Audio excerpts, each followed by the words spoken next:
దేవుని పిల్లలారా, ఒక వ్యక్తిని దేవునిలోకి రావాలి అంటే ఏ విధంగా ప్రవర్తించాలో అది మీరు నేర్చుకోవాలి.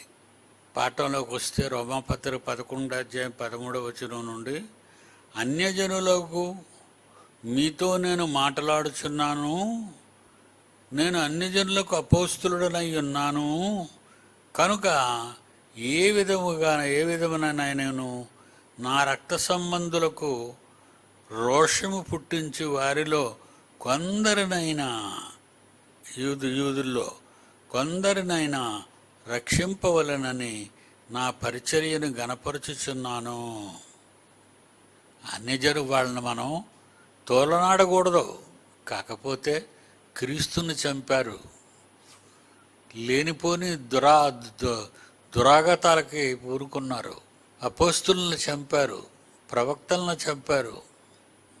అది చెప్తున్నాడు అక్కడ. వారిని విసర్జించుట లోకమునకు సమాధానం అయ్యేనా?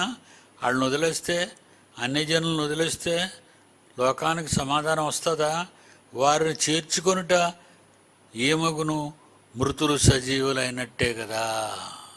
వాళ్ళను చేర్చుకున్నాం అనుకో, అమ్మయ్య మృతులు సజీవులు, అన్యజనులు సజీవులైపోతారు. మానవుడా కారణ జన్ముడా, నీ జన్మకు కారణముంది.